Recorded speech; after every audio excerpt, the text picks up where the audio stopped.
So I'll say good morning again, and welcome to the Soft to Steel Summit.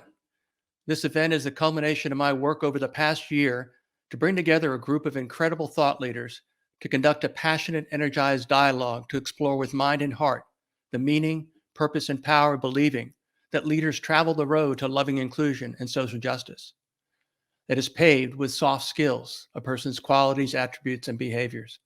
I've gathered an incredible group of speakers, and we'll spend the next 4 hours in a series of 4 conversations discussing love, inclusion, social justice, and leadership. There will be no PowerPoints, no long presentations, just powerful conversations that I'll facilitate about each of the 4 topics. I did prepare a few questions that the speakers have seen. You will not be disappointed with what you will be hearing over the next few hours. We'll take 5-minute breaks at the conclusion of each of the first 3-hour-long discussions. The clock for each conversation starts when I introduce the speakers. I will keep us all aware of the time as we move into the last 15 minutes of each hour. I'll do my best to manage time to make sure that we get as much into every hour as we possibly can.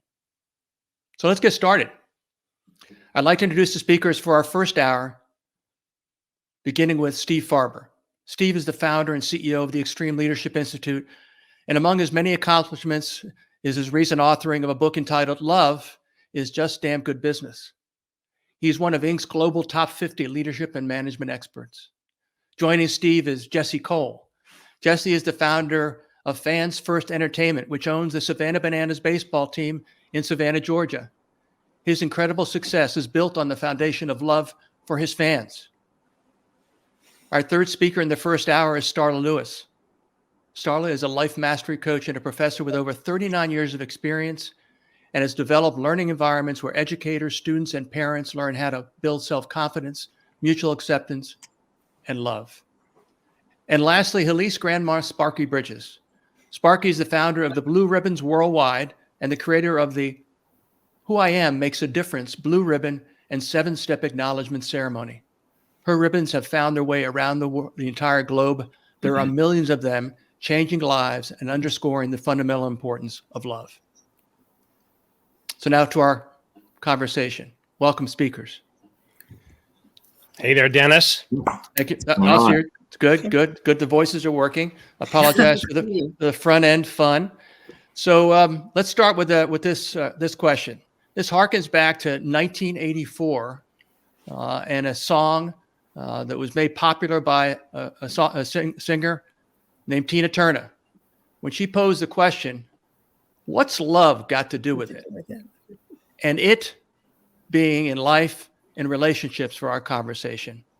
I'm going to start with Starla. Starla, what do you think? Well, I be love, so love is all I know. I think love has everything to do with it. And I think that when we move in love, when we live in love, then we have a different kind of life, a life filled with love. And it's just allowing us to be who we really are, which I believe is love. Very good. Very good. Helice, what do you think? Okay, I say every time you smile and you hug and you give a thumbs up and you say, rock on, I believe in you, it just brings love to our souls and connects us heart to heart so that we can make dreams come true so quickly. Wow, that's awesome. Jesse, with the yellow hat, tell us, man, what's love got to do with it? Well, 6 years ago, I was sleeping on an airbed. My wife and I had to sell our house. We were down to our last dollar, and it was the love that pushed us through. It was the love and the belief. And the fact that she stayed with me is a lot of love after I took us to buy a baseball team and go $2 million in debt trying to make it work. But it was all spirited in love and belief and doing something you're truly passionate about that brings you together. And while it was just me and her on that airbed by ourselves, trying to figure out how we were going to save this baseball team and the people that we brought in to work for us, it was the starting point. And we wanted to create something that we loved so much that we could share with more people. And it really was kind of the foundation of what we built in Fans First and in our Savannah Bananas baseball team. And how have your fans responded? Well, we only sold 2 tickets in our first 3 months. It was almost a donation, and that forced us to sell our house. But now, fortunately, we sold out every single game and have a wait list for over 12,000 for tickets right now. That's awesome. Wow. Awesome. Steve Farber, what's love got to do with it? Well, of course, the follow-up question is, what's love got to do with what? So in my world, Well, love's got something to do with everything that we experience as human beings. That should be obvious to all of us, I would hope. But to me, the it is business. So if I were to modify that question, it wouldn't have made it for as good of a song. But what's love got to do with business? Everything.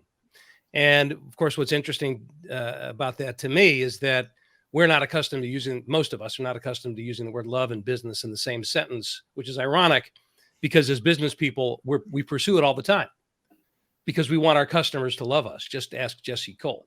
We want our customers to love doing business with us, to love the experience that we create for them, because that's where our competitive advantage comes from. So to say that love has nothing to do with it being business, is insane. In fact, love is just damn good business. I wrote a book called Love is Just Damn Good Business. And the reason I called it that is because love is just damn good business. Wow. That last part was very profound, Steve. So very good, very good. So here's another question that y'all have some fun with. So talk to us about how is love present in your life at work, at home, and in society? Starla, how is love present in your life at work, at home, and in society? Well, I'll start with at work because when I go into the classroom, the first day when I'm introducing myself to my students, I tell them I teach because I love you. And it makes all the difference in all the other days that follow because they know that I care. And when they know you care, then they start to care in a deeper and more profound way. And a few don't believe it, and I tell them, well, by the end of the semester, you'll know it's true. And when I get the evaluations, they say, I love you. So I know that they know it's true. When at home, my whole household has been about love. I grew up in love. I grew up with teenage parents who loved each other, who loved me, and taught me how to love the world. I grew up with an extended family, so there was an abundance of love, cousins and aunts and grandmas and grandpas, et cetera, et cetera. So I literally say, I don't know a day without absolutely, positively knowing that I am loved and that I am loved. And so that's my life. Love is my life. And then what was the last one? Work. Society, the big W. Yeah. Society is so much more challenging because what I do is I teach people how to see themselves. And when we really see ourselves, we see the love. And then I teach people how to love themselves. And as they begin to embrace themselves and become their own self-validation, they're never without love. And then I teach people how to use love to address life issues. So when I'm doing workshops around transcending racism and sexism, it's all about the love. When I'm doing workshops around family, it's all about the love. When I'm doing workshops around love, it's all about the love. So basically, love is my life. That's wonderful. Jesse, you started talking about it in response to the first question. So parse it out, work, at home, and in society. How is love present in your life? Well, I'll share the three loves that we discuss with our team all the time. And it's love your customer more than you love your product. Love your employees or your team members even more than you love your customer. And then love yourself above all. And it's really interesting that, we've kind of built this into our framework at what we do. And, it's tough for me. I have 3 kids. My wife and I are foster parents. We have a foster baby and another 3-year-old. And, the idea of when you get on a plane and they say, now make sure adults, you give yourself oxygen first before your kids. I'm like, what are you talking about? Like these kids are getting oxygen. But I understand it. I understand the concept. I understand the idea. And so when we talk about love yourself, I'm very intentional every morning before the kids get up to take care of myself and put myself in a great spot. I write a thank you letter every single morning. I write ideas every morning. I go for a run every morning. I have my morning ritual to make sure I get myself in the best spot to be my best for others. And so when the kids get up and run out of bed, that I can be my best because I've already won the morning. Wow. And I think this is something that's very important for us that we try to do is that we have to get ourselves at a spot that we're doing things that we love, that give us passion, that give us energy, that we can then give that to other people. And when it comes to business, we can't give the most love and the best service unless we are getting that as well from our team and myself as an owner. If I'm not giving that to our people and treating them that way, how are they going to know how to give it to other people? And it starts with having that love myself and giving it. So that's where it starts, from a business that really comes together with the personal as well. And it drives us. I think often if we're trying to give love, you have to be able to do things that you love first. It sounds selfish, but it's actually selfless. And I come home at 5 o'clock at the end of a workday and come home with so much love for my kids because I was doing what I loved all day, things that gave me energy, that fired me up. And I think that transcends into society. If we have people that are doing things that they love, we'll be better off, and we'll attract people into that sphere of influence of doing things that we're passionate about. Focus on yourself, your team, your closest circle, and then hopefully scream it on top of the mountains, and it'll spread the love like crazy. Wow. Sparky, tell us about the blue ribbons, because I know that's part of your way love is alive in you. I just love what everybody's saying, by the way. Talk about love. I snort when I think it's fun. And so, yes, I created a blue ribbon 40 years ago. I'm now going to be 80 years old. And it says, "Who I am makes a difference." And I was going through a divorce and feeling like I was unloved and unrespected and miserable. And I thought, well, how in the world can I needed to bring love to the world. So I didn't know I needed it in myself, Jesse, at first. I learned it later, to first know to love myself, but I began to honor my kids' teachers and my neighbors and tell them how much I loved and respected them, and ask them if they would accept a blue ribbon that says, "Who I am makes a difference." And then I place it above their heart with their permission. And then I give them a spark from my heart and put it in there. And I said, it's the sound that makes dreams come true. And the sound is bing, B-I-N-G. So they would laugh. And I realized that most people didn't know how to give love or receive it. They hadn't been taught that in their homes. And I had a beautiful upbringing with my parents. I found out that very few people ever got encouraged to go for their dreams. They were told, "Oh, you can't do it. You don't have enough time, money, energy, anything, give it up." And they would lose it after a couple times of failing. They would give up. I would say that love for all of us is the fuel that inspires and connects. It's the soul fuel. It reminds us who we are, why we were born, and the difference it makes. And every time you smile at somebody and you let them know that they can do it, that you believe in them, to never give up, that is love. And I just want to honor us, because we're going for 1 billion people to be honored with this blue ribbon that says, "Who I am makes a difference." And we're over 50 million right now. So I just want to say, let's give a shout out and then point to everything that's working instead of what isn't, and let's move this planet forward.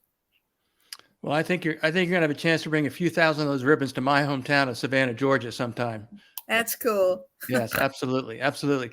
Steve Farber, what do you know about love? Well, I'm learning more about it every day, certainly. So those three categories, business, personal, and society, they blend together a lot for all of us. But I'll speak, for myself on this.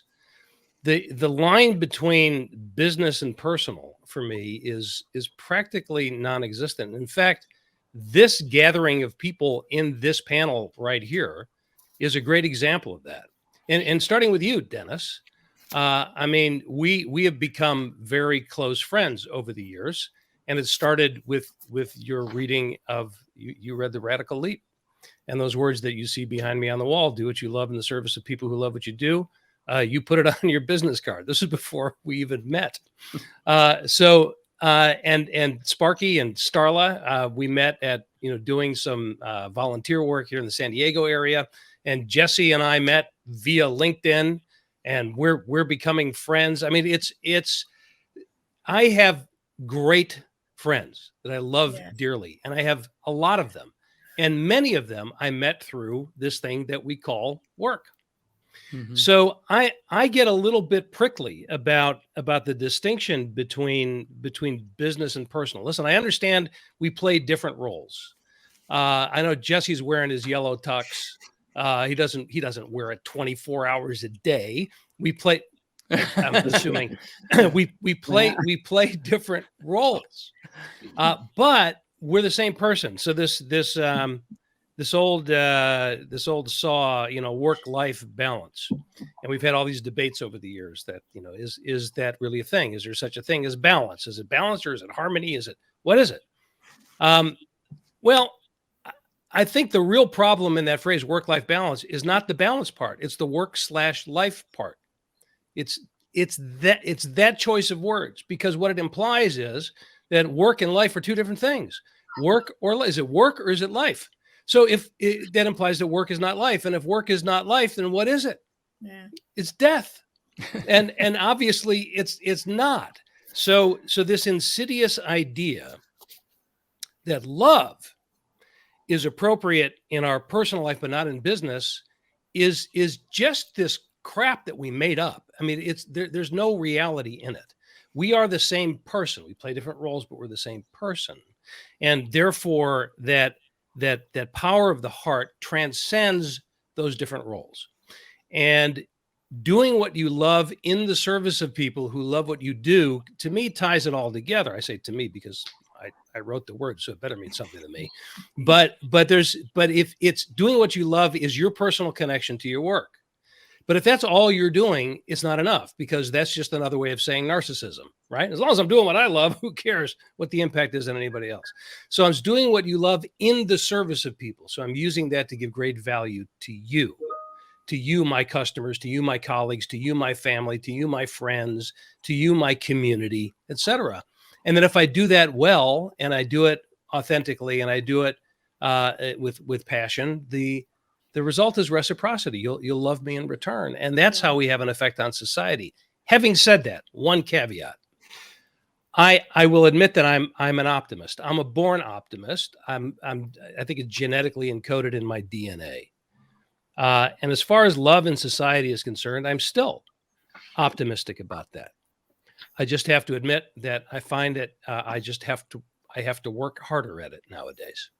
Mm-hmm. So optimism is something that, speaking for myself, takes work in the face of adversity and seeming and actual polarization.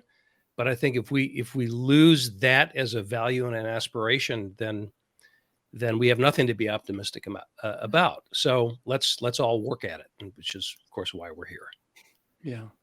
Would you, any one of you want to say anything in response to anything Steve said, or add anything on? Well, actually, I do. I love it. Then do it. Well, I'll do it. I love work love. It's a concept that I live for. And I ask my students, why are you in college? Why are you taking classes? And they always say to get a good job and get a degree and all this stuff. And I say to them, do you believe that you were born onto the planet Earth to go to school and get really good grades so you can go to some more school and get some really good grades so you can go to some more school and get some really good grades so you can go to a big school, get a big degree, get a big job, make big money, buy big stuff, and then die? And they always say no. And so I said, what is your purpose? Why are you here? And then I say, we come here equipped to do what we came here to do. So let's look at your gifts. Let's look at your talents. Let's get in touch with your passion. And then create your life around that. So you will have a fulfilling life. I have worked for way too long, almost 50 years. And I've said, I've never worked a day in my life because I love what I do. And I would say to my students, this is how I get high and they pay me. So the reality is that we have to live our purpose and get in touch with who we are and get in touch with our talents so that our dreams are really our dreams and not a dream programmed in like, oh, I'll be a doctor because they make good money and they have big status. And I'll be a doctor because I love to heal people. It'll be a whole different conversation. Yeah. Yeah. Wonderful. Wonderful. And Steve is right about how I got connected. Frankly, Steve, I thought I wrote that quote and put it on my business card. I'd frankly forgotten it was yours. It's entirely possible. It was, and anything's possible between you and I, as many know. But I think, when I phrased that question the way I did because, I think that the people are having a difficult time.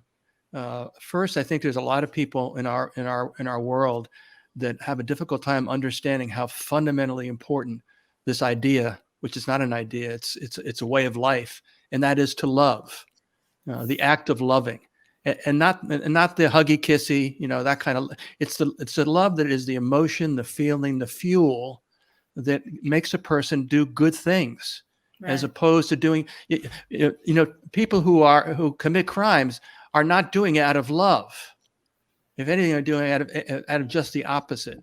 But our world needs to be focused around this idea of love, and all five of you talk about it or four of you in such an incredible way, to make it something that even the most resistant among us can sit back and say, well, you know what, maybe they've got a point.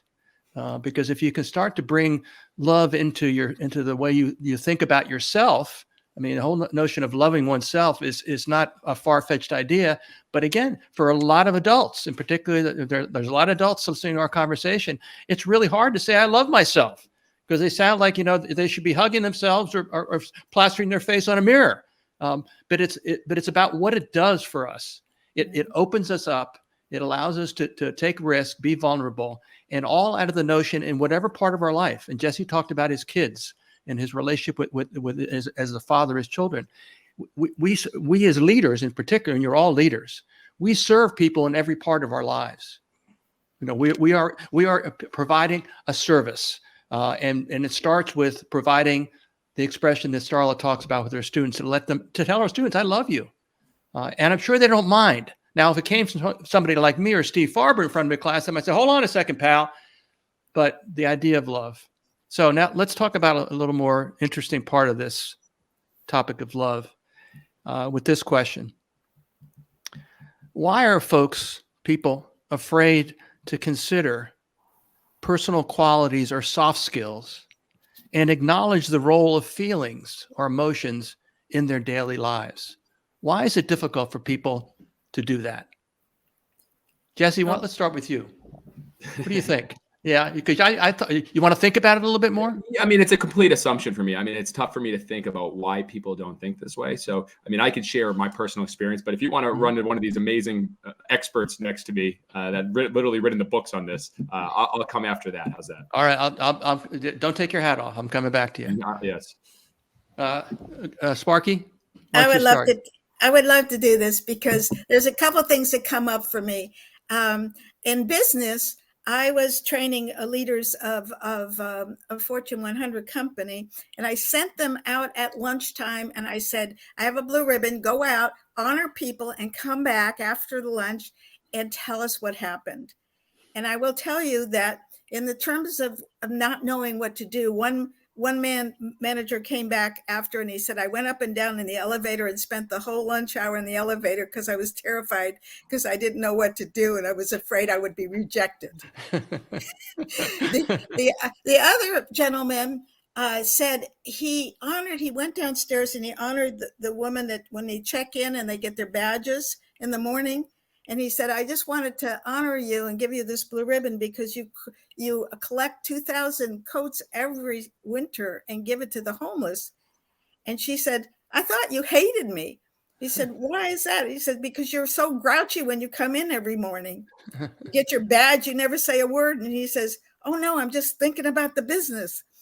And all of a sudden they hugged each other. And he said, from now on, I'm just going to give you a thumbs up and say, I'm glad to see you. And she said, I'll do the same. And all of a sudden the culture, by the way, they honored 1,000 employees with the blue ribbon. And they said the culture of the whole community changed because people started to see what they loved about each other. You can't always do that. And when you start something and you give people a tool, it's scary for people to acknowledge another person. It's intimate. But I'll just give you one more flavor of something that you brought up, and that is, it's in my book, Who I Am Makes a Difference, it's the mugger story. And I'll give you a quick picture.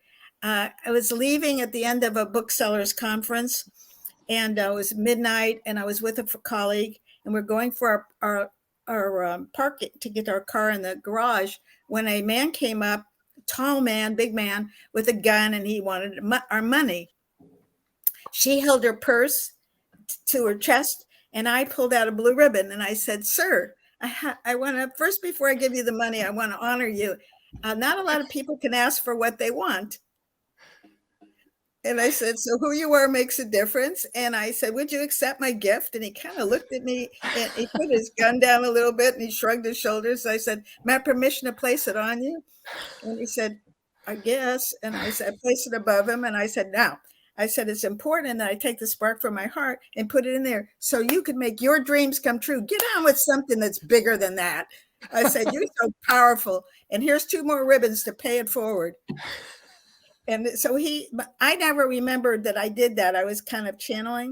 But my friend told me, Diana Lumens, who's a very famous author, she stepped back and she said, "Did you see what you just did?" I said, "What?" She said, "The man put his gun down and walked backwards, staring at you like he didn't know what the hell hit him." So I just want to say that love works. Yeah. And you Yeah. teach the soft skills. Yeah. Yeah. Steve, acknowledging the role of feelings in daily life. Yeah. So part of that question was why is there resistance to it, and where does that come from? Again, I don't know that I had the definitive answer, but here's a theory. I think in the context of business, it likely started with the Industrial Revolution, because that's the first time we started to look at people as widgets or gears, cogs in the machine, and we started treating them differently. Whereas business before that was kind of mom and pop shops, and I don't think anybody ever asked if it's a family owned local business, cottage industry, whatever. I don't think people ever ask, well, what does love have to do with it? Because it's the same people that they lived with. Mm-hmm. So I think we've kind of done this to ourselves, and there's some societal memory that says we've been conditioned to believe that love has no place in business, and therefore when folks like us come along and say no, it does, it feels a little twitchy to some people. But here's my experience with it. The question is, what do you do with resistance? What do we do with resistance? We've got this message of love in all aspects of our lives, including business. So what do you do when people say, "Nah, that's just a bunch of California touchy-feely hoo-ha crap"? And in my experience, I used to feel like my job was to make a compelling case so I can convince people that love is actually a great thing from a business standpoint, let alone just basic human need. And what I've realized is that's really not I have no interest in doing that. I'm not in the business of convincing people. I'm not in the convincing business. I'm in the confirmation business. And here's what I've noticed and why I say that. I can't tell you how many times over the years, and I think, Dennis, you're actually an example of this, where people read one of my books, heard me speak, whatever, and said, "Oh, that's what I think. That's how I feel. That's the impulse that I've had. That's the instinct that I've had. I just thought that I wasn't supposed to as a business person." Then they hear the message coming from an outside source, and it just emboldens them to step up and be more of who they already are. So it's not about converting people. It's about empowering or emboldening or inspiring people to step up and act from that very authentic place. And what I've noticed, and again, maybe this is why I am one of the reasons I'm a perpetual optimist, is because that's most people. That's most people. The people who just say, that's soft, fluffy stuff and it has no place other than with the select few people in my life, are a very small percentage. It's just, so again, I can't prove this, but here's my theory. I believe that most people already believe that love is good business. The problem is that most people don't believe that most people believe that love is good business. So we kind of hide. We hide in the shadows, in the corners. And when somebody comes along and says, "Hey, this is really about love," it's like, yes. And that's what makes it powerful. So Where the resistance comes from, why it's there, I think that's all interesting to explore.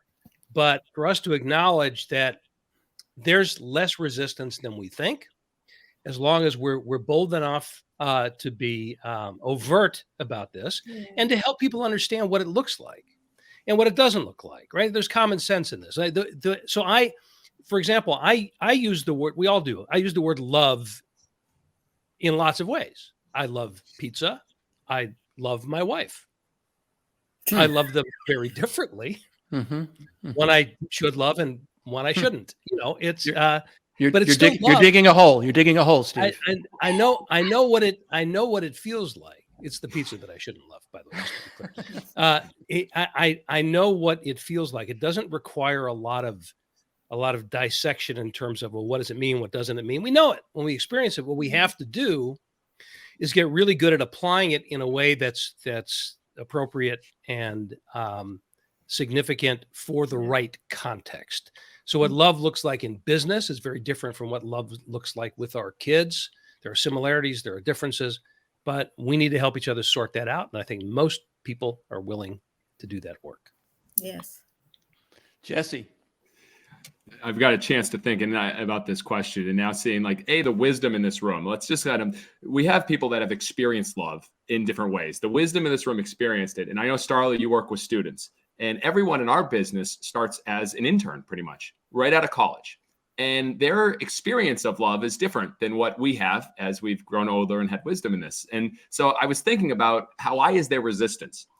And one thing is because they don't know what is what there's expected of them, the way it's supposed to be. They don't know how love works in business and in life to an extent. They're still learning that. So we tried to break down that barrier. And when any intern starts with us, my wife and our president write a handwritten letter to the parents of the interns and say that we're going to take care of your daughter. We're going to take care of your son. They're in a safe place and make them feel good. We try to go through the parents to make sure they understand that we're going to take care of their kids. So that's a starting point. But still, there's resistance. And I'll never forget a 22-year-old intern, Kiki, who started with us and had the biggest smile, but was so shy, so introverted, the exact opposite of me, just the exact opposite of me. So shy, but you knew she had a big smile. And we had to, I knew that I had to find an opportunity to get her out of her shell, to show what love is, and also be able to show that love that she has in her. And so I went to a crazy idea. I said during one of our games, I said, Kiki, I'd like you to sell beer during this game. And I know Steve went with pizza. I'm going with beer here. All right. So I said, Kiki, I'd like to sell beer. She goes, beer? I'm a little, no, I don't think I can sell beer. And I go, just get into it. Just get animated and just show your personality. She's like, I don't know. All right. I'll try my best. And I'll never forget, halfway through the game, I'm walking through our concourse at our stadium, and I see this giant line outside this one beer station. And I see Kiki going, get tipsy with Kiki. And I'm like, whoa. And it was the most sales we've ever did in a beer station. It was the most tips anyone's ever got. And I said, Kiki, what was that? And she goes, I was just having fun. I go, do that all the time. And then so the next day, she's answering the phone. Savannah Bananas, this is Kiki. She's getting up and greeting people. She became our director of first impressions. And she found that love because I think a lot of time us as leaders, we need to create an environment that encourages love. Yes. And so we've taken it steps forward. Now our fans first director came to us and said, Jesse, let's have our entire team do the love languages. We need to know how to speak to them in the right way, whether it's quality time, whether it's gifts, whether it's words of affirmation. And we learned that 90% of our staff was words of affirmation. So go up, put your hand on their shoulder and tell them you're proud of them. Those little things matter. And we've seen it, and I have numerous stories. So I think the resistance question you asked, it's because you need to be able to put them in an opportunity to feel the love and to show the love. Yes. And I think that's why if they don't have that experience, they're not going to be able to overcome that. And that's why we try to create an environment where they can overcome that. Yeah. And when we wrap up later on, we're going to talk about leadership. But I'll say right now that one of the things we all know that understand leadership and try to fill that role is that in order for us to be successful in motivating people, they listen to what we say and they watch what we do. And they have to be very authentic in speech and very authentic in their actions, and that goes very much to the notion of conveying what love as an emotion or feeling is all about and why it's such a good idea. And it's more fun than not being loved. To put it that way. We've got a great question from our audience that I'd like to, and Jesse, you may be first back up to say a few more things. So you kind of answered this question without me even telling what the question was. And the question is this: how do you encourage the use of the L word in the workplace? Jess, how do you encourage it? You say it. You're okay with saying it. I mean, it's very simple. And you know what? I got to admit, I'm not tremendous at this. I was still a guy trying to figure out love. My parents got divorced when I was a kid. My mother had a drug problem. My father fought hard to get me one custody, and I never saw my mother. But whenever I talked to her, she'd tell me how much she loved me, and I didn't understand that. So I never understood love tremendously well until I really got into business and around my wife and my kids. But the first time in business, I'll never forget, it was said to me by a 24-year-old who was with us for 3 years, started as an intern, and his father had passed away.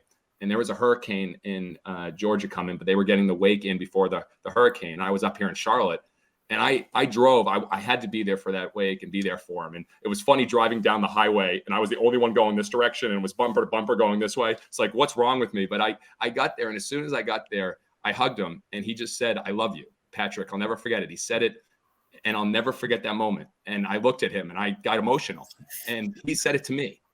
And I think, that opened up a whole relationship for us and opened up a whole relationship for on our team. I'm not afraid to tell people when I leave on a day, I love you, Kara. I love you, Nick. I love you, Zach. I love you, Jared. And it opens up that conversation to be able to say it. And it was because a 24-year-old who's just with it for 2 years said it to me that he gave me the permission to say it to our team. And I think as a simple answer, if you want to make it happen more, you got to be open to say it. Say it. Sparky? Yes. So Jesse, thank you so much. I just want to say that in terms of love and bringing it to every kid and every home and every school in our entire community, I just want to share a story that I wrote, and it was in Chicken Soup for the Soul and wound up being #1 on YouTube for 10 weeks. And it was a long time ago, and I decided, how can we build community? And a teacher in New York, she honored every one of her high school students one at a time with the blue ribbon. And she told them how much she loved them. And she cheered them on for their dreams. And she gave them 3 extra ribbons and said, go into the community, honor people, and come back and tell us what happened. And that afternoon, a high school senior went to a junior executive, and he said he honored him for helping him with his career planning, and placed a ribbon above his heart and cheered him on for his dreams. And the student said, we're doing a class project on love and community building.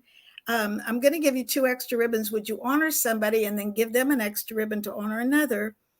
That afternoon, the junior executive went to his grouchy boss, and he honored him for being a creative genius and giving him a job, placed the ribbon above his heart and cheered him on for his dreams. And then he gave him the last ribbon and said, here, go and honor somebody and come back and tell me what happened, because this boy is doing a class project. And that night, the grouchy boss is driving home in New York traffic, and he's thinking, who am I going to honor? And he comes home, he sits his 14-year-old boy down on the sofa, and he looks at him and he said, son, I just want to tell you that who you are makes a difference, and I really love you. And he places the ribbon above the boy's heart, and the boy starts to sob, and he cannot stop crying. And he goes over to a drawer and opens the drawer, pulls out a gun, looks at his dad and says, I was planning on committing suicide tomorrow, Dad, because I didn't think you loved me. And now I don't have to.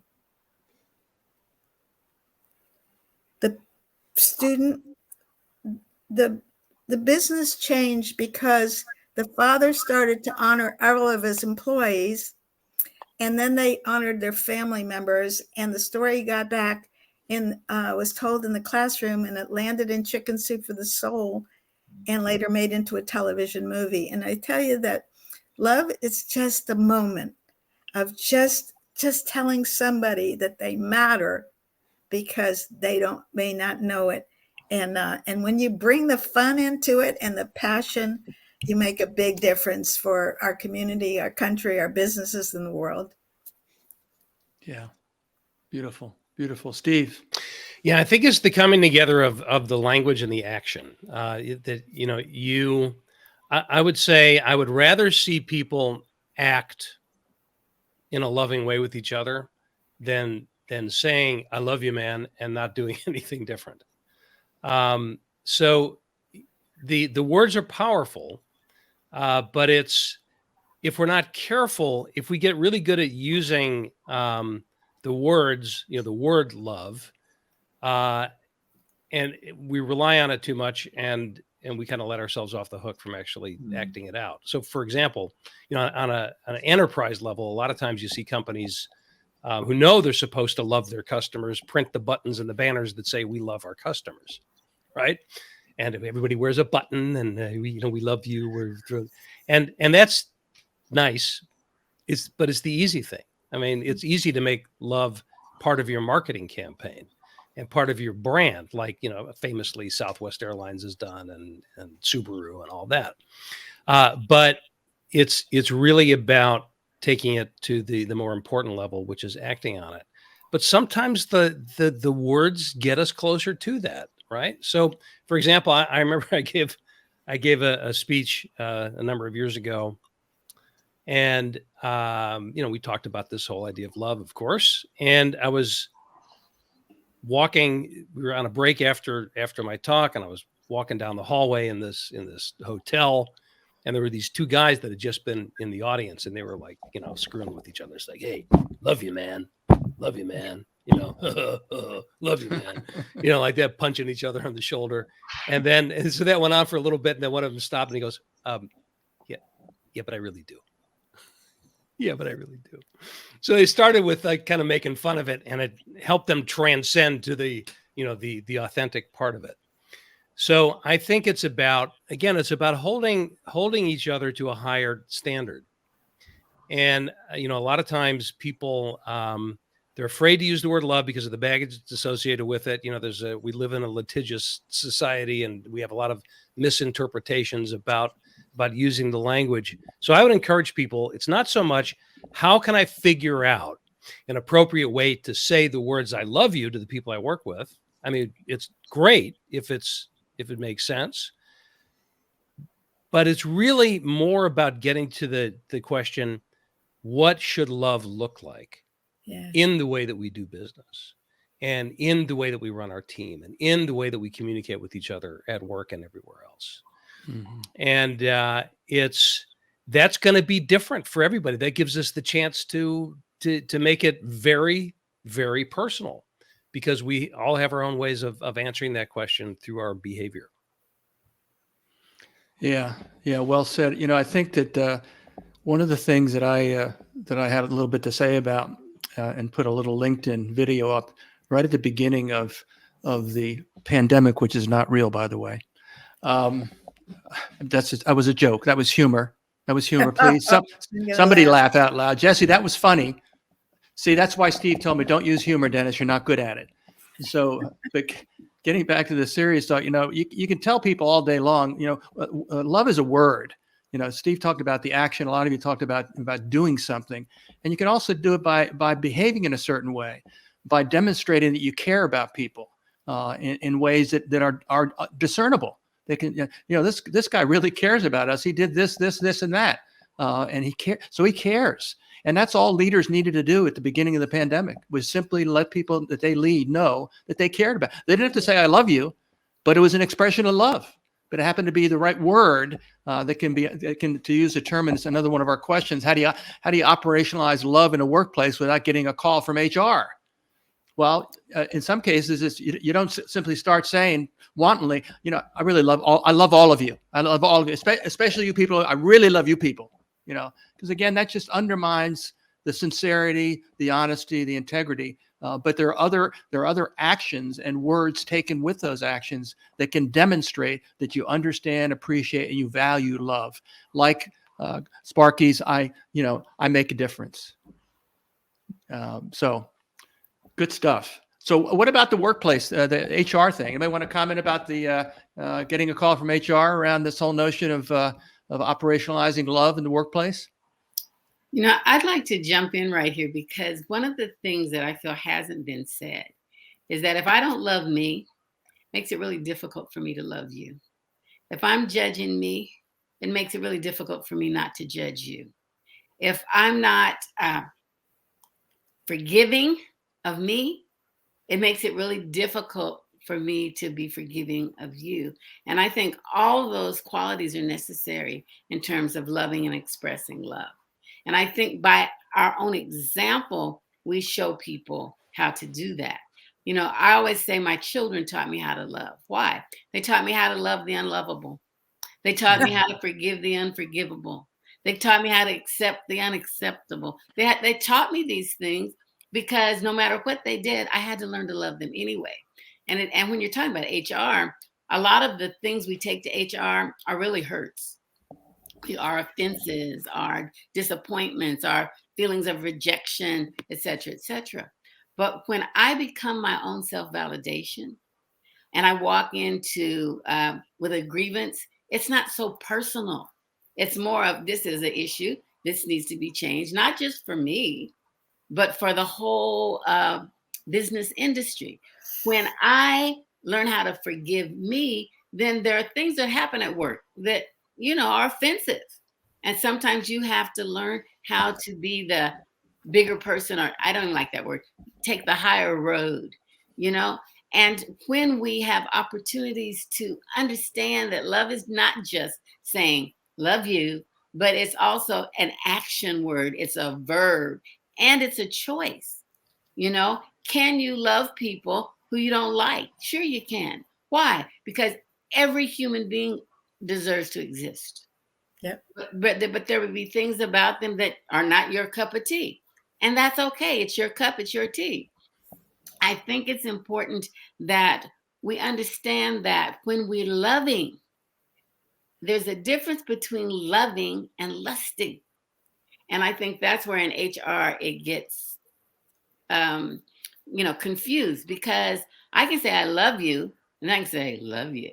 You understand? It's how you do what you do and say what you say. I think that our young women and our young men and our people who are of different gender really need to understand that we have created a very sexualized version of love, you know, and it's supposed to mean this, you're supposed to do that. Well, the reality is they're so confused, and they're telling me this because I'm still hanging out with them. They're so confused, they don't even know how to express love without touching, without kissing, without hugging, without purchasing something for somebody. So one of the activities I encourage is have people make a list of all the ways to show the love, and they can't buy anybody anything, they can't touch anybody, and they can't say I love you. Because love needs to be seen, it needs to be modeled. And when you do that, you get it back. I mean, you become a love magnet. In my book, I Am My Own Self-Validation, one of the things that students say, that one of the validations that they say is like a thought eraser. And it just simply says, I am love. That's right. And Starla, you knock our socks off. Let me just say how much we love you, because your authenticity and your brilliance and what you do is just smoking. And Jesse, I'm learning, so much from you. Steve and Dennis and I just wanted to say that you talked about HR. By the way, most people have never been loved. So they know how to punish. They know the punishment model, and they know how to point to what's not working and the fix it model, but they don't know the possibility model, and they don't know how to shift it and feel it. And so in one of the HR companies that I'm working with, is a big company, and all of a sudden they said, I wished I had this when I was 8 years old. Mm-hmm. That when I come in and I talk to anybody in the company in the HR, they have a ribbon on their this was what they told me. They put a ribbon on their computer and they take it off, and they say, when they sit down, they say, tell me everything that you love about yourself now and what you're proud about and what are your dreams, so I can empower and support it. And they just take the ribbon off and they just do it. I didn't tell them to do that. It's just it's innate. When you said, Steve, when you talk about everybody is really loving each other, and we just don't know how to express it sometimes. So I just want to bring that quality in. And the last thing I want us to say is that years ago, I went and did an assembly, which I do often, And I invite like 800 or 900 kids, and I'll say, if you've ever bullied anybody, hurt anybody, put anybody down, I'm going to ask you to step to the microphone, state your name, what you did, and apologize. If you've been harmed, get up here and tell everybody what it feels like to be put down and harmed. And they'll line up by 200-300. It was full page on LA Times, Union Tribune, covered by, 1,600 radio stations. And the kids would get up, and you didn't have to tell them what to do. They would get up and just say, I hurt this person. I bullied them. I'm so sorry. And that person would come up to the microphone and they would hug each other.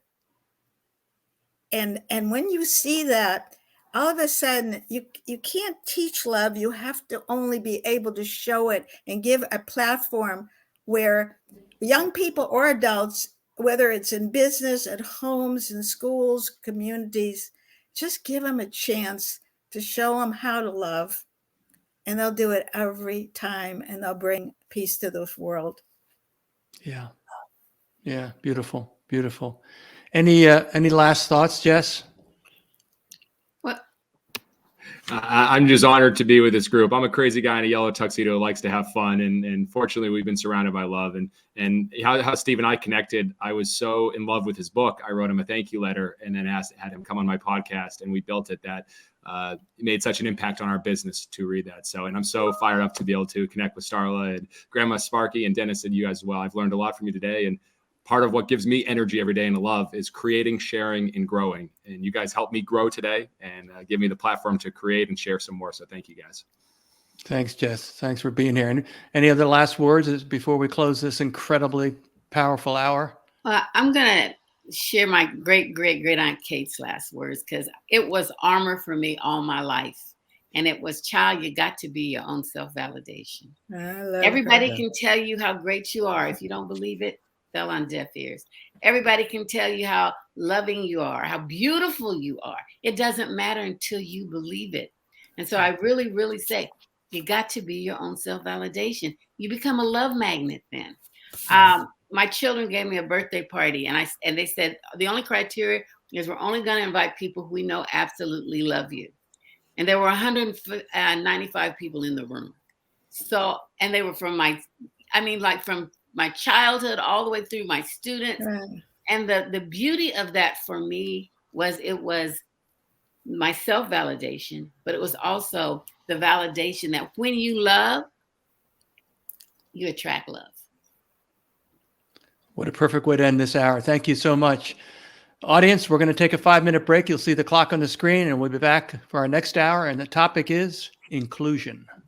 Love it. Thank you, everybody. Thank you. That's fantastic. Jesse, I'm loving that yellow. Yeah. Thank you. I'm looking forward to meeting Jesse. I'm looking forward to meeting you guys. This is a blessing, by the way. Absolutely. Thank you.